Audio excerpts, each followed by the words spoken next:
नमस्कार दोस्तों, I welcome you all to Sahas institute of commerce, your own personalise high tech digital classes.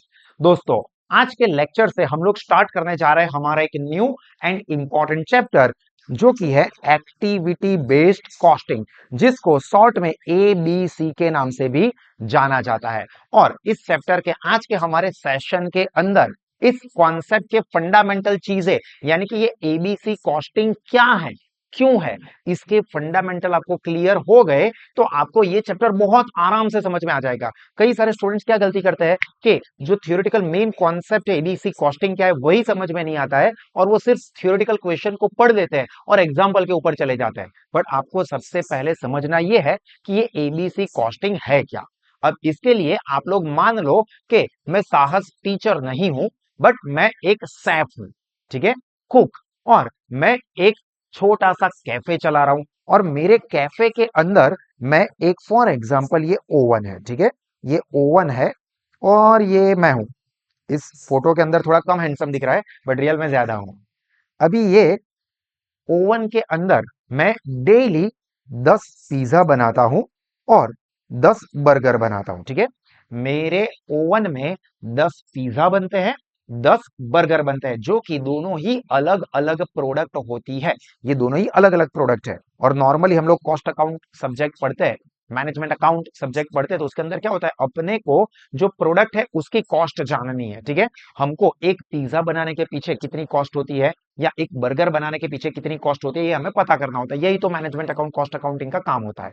अब ये oven के अंदर मैंने फिर से बता रहा हूं, मैं 10 पीस पिज्जा बना रहा हूं, 10 पिज्जा बना रहा हूं और 10 बर्गर बना रहा हूं। क्लियर।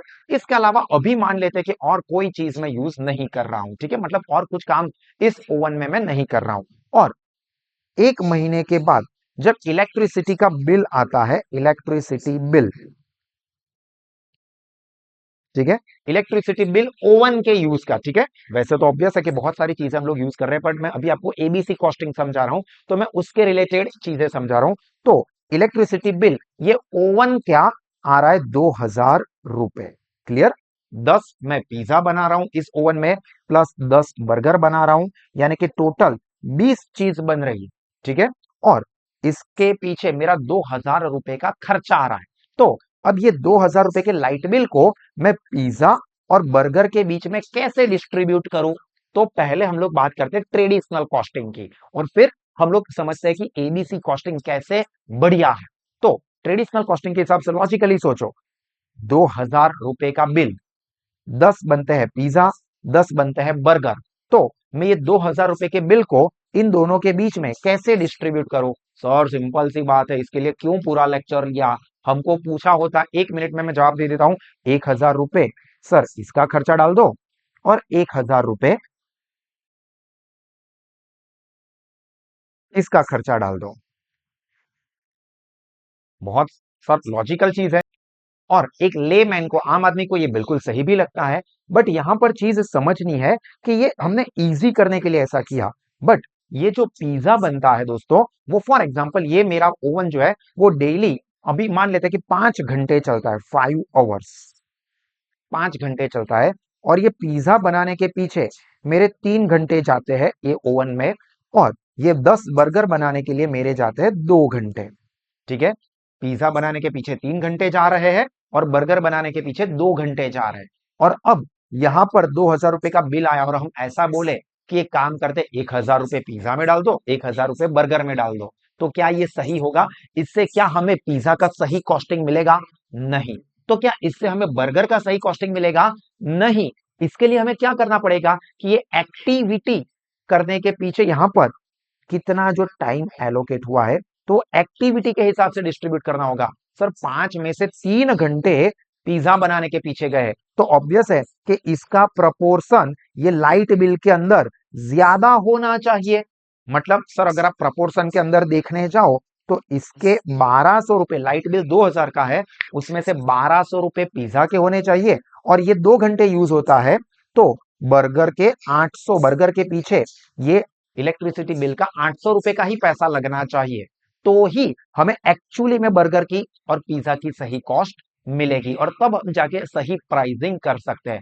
अगर हम आलसी बन जाते, लेजी बन जाते, 2000 और यहां पर क्लियरली दिख रहे 10 पिज्जा, 10 बर्गर, तो दोनों इक्वल हो गए, तो हजार हजार रुपए डाल दो।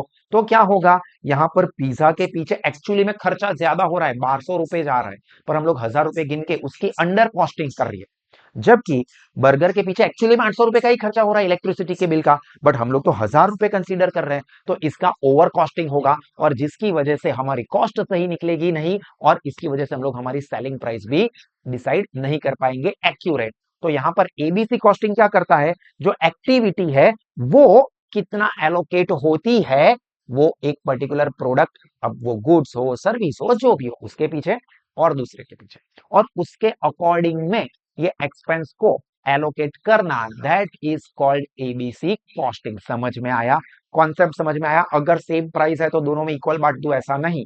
कौन सी एक्टिविटी ज्यादा टाइम कंज्यूम कर रही है, कौन सी एक्टिविटी के अंदर ज्यादा रिसोर्सेज या जो भी है वो लग रहा है, और कौन से में कम लग रहा है, उसके हिसाब से कॉस्ट एलोकेशन करना, that is called ABC costing. बोलो कॉन्सेप्ट समझ में आया? पक्का? 100%? तुम्हारी कसम? हाँ, समझ में आ गया हो तो चलो अभी साहस के पैम्पलेट ले लो, और अब मैं आपको ये कॉन्सेप्ट समझाता हूं।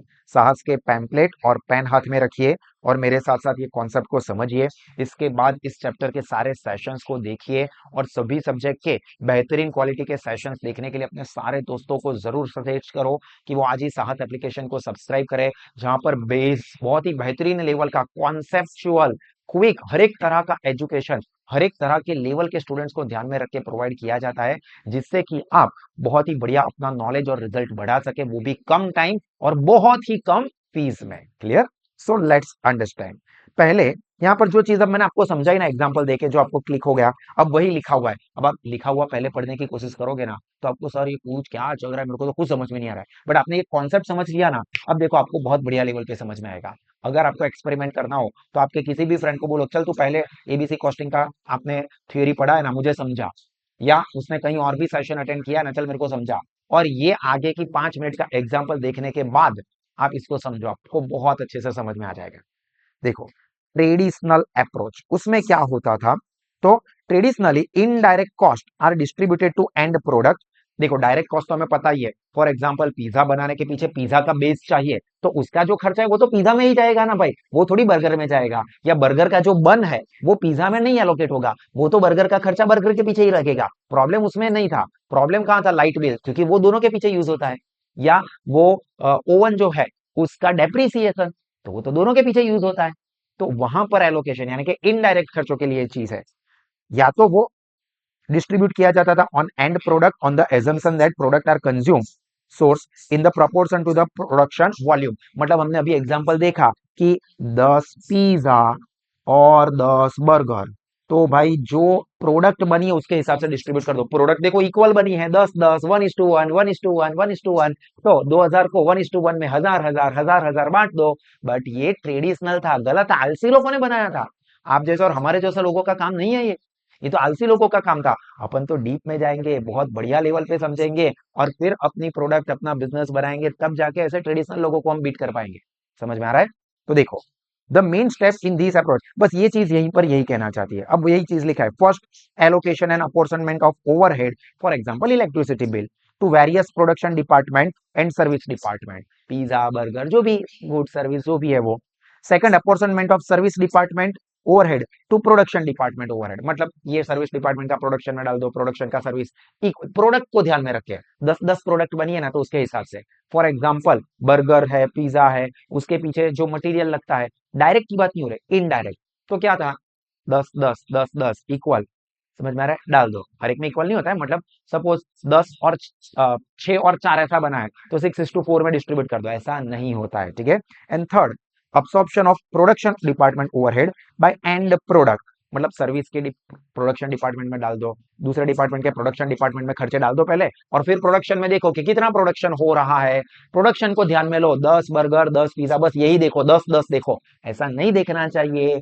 ओवन 10 बर्गर के पीछे कितना यूज हुआ है, 10 पिज्जा के पीछे कितना लगा है, वो कौन देखेगा, तेरा बाप या मेरा बाप? कोई नहीं, हमको ही देखना पड़ेगा भाई। चलो, In this traditional approach, overheads are absorbed on the basis of machine hours or labor hours or direct wages.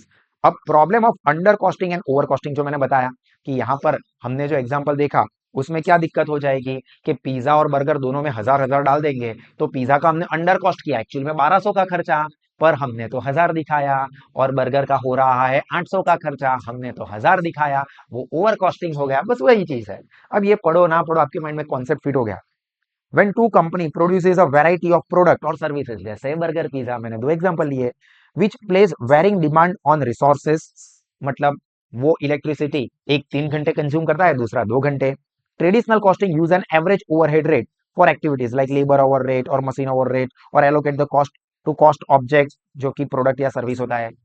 Product मतलब कितने बर्गर बने, कितने पिज्जा बने, उसमें बांट दो। Such a costing approach that use broad average for charging the overhead uniformly मतलब equal तरह से, देखो इसके 10 यूनिट दिख रहे, इसके 10 यूनिट तो डाल दो इस तरह से, ऐसा नहीं होगा। टू प्रोडक्ट और service is known as cost smoothing, आपने आराम कर दिया। और पीनट बटरिंग, मैंने पीनट बटरिंग मत कर मेरे को, मतलब अपन आलसी है तो मेहनत नहीं करते, थोड़े हाँ ऐसा एडजस्ट कर दो ना। तो ये नाम आपको याद रखना पड़ेगा भाई, ठीक है। कॉस्ट स्मूथिंग और peanut costing, peanut butter costing, ये आपको नाम याद रखना पड़ेगा। ट्रेडिशनल अप्रोच में ऐसा होता था। Cost smoothing leads to under costing, ये भी याद रखना। कॉस्ट स्मूथिंग अंडर कॉस्टिंग दिखाता है। एंड किसका? Of certain product and over costing of other product. मेरे को जानबूझ के कोई प्रोडक्ट का कॉस्ट कम दिखाना है तो मैं ऐसा करूंगा। अगर अभी मेरे को पता है कि देखो मेरे में दिमाग है तो मुझे पता है कि पिज्जा का कॉस्ट 1200 लगता है एक्चुअली में, और वो लॉजिकल चीज है, बट यार मेरे को पिज्जा का कॉस्टिंग कम दिखाना है। मैं चाहता हूं कि पिज्जा ज्यादा खर्चा कर रहा है ऐसा नहीं दिखाना है, तो मैं क्या बताऊंगा, 10 पिज्जा 10 बर्गर दोनों इक्वल, तो दोनों में इक्वल बांट दो, और इसका 1000 रुपये हो रहा है, तो मैंने क्या किया, जानबूझ के अंडर कॉस्टिंग किया। तो ऐसा करते हैं। Where one product under costed it result in other product being over costed, जो मैंने बता दिया ना आपको कि देखो पिज्जा को अंडर कॉस्ट किया तो भाई उसके 1200 रुपए, हमने 1000 दिखाए तो वो 200 रुपए कौन बेयर करेगा? दूसरा प्रोडक्ट, अब यहाँ पर बर्गर बेचारा 800 रुपए में अपना खर्चा खत्म कर रहा था, उसको दिखा रहा है कि भाई 1000 रुपए का खर्चा कर रहा है, ये गर्लफ्रेंड तो बहुत एक्सपेंसिव है, 1000 रुपए का खर्चा करती है, इवन तो वो करती भी नहीं है। समझ में आ रहा है? Where one product undercosted, it result in the other product being overcosted, and because the total amount of overhead remains unchanged। देखो आप 1200 और 800, पिज्जा का 1200 बर्गर का 800 डालोगे तो भी 2000, दोनों में 1000 डाल दोगे तो भी 2000, मतलब ओवरहेड तो वो सेम ही रहेगा। And this is known as product cost cross subsidisation. हमने क्रॉस सब्सिडाइजेशन किया, भाई इसका खर्चा कम दिखाया और दूसरे वाले में बढ़ा दिया, ये कम है तो वो ज्यादा वाले के साथ एडजस्ट कर दिया, ठीक है।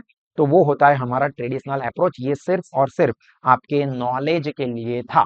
अब नेक्स्ट वाले सेशन से हम लोग एक्चुअली में एक्टिविटी बेस्ड कॉस्टिंग क्या है, contain using the same example, जो हमने बर्गर पिज्जा का लिया ना एग्जांपल, वही एग्जांपल को हम यूज करके आगे इसका कॉन्सेप्ट समझेंगे। ये सारे थ्योरेटिकल सेशंस आपको बहुत अच्छे से समझ में आ जाएंगे, और फिर हम इसके जो फुल फ्लेज एग्जाम्पल है वो करने वाले हैं।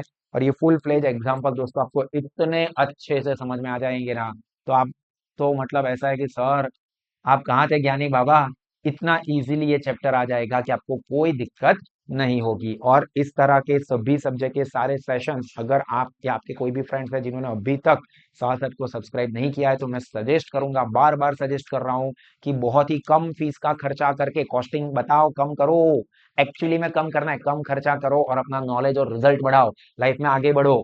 तो यही हमारा गोल है। सो आई होप कि आगे के भी आप सारे सेशन जरूर से देखोगे, और आपको और आपके सभी दोस्तों को आपकी आने वाली एग्जाम, आने वाली लाइफ सक्सेस के लिए all the very best. God bless you. जय हिंद।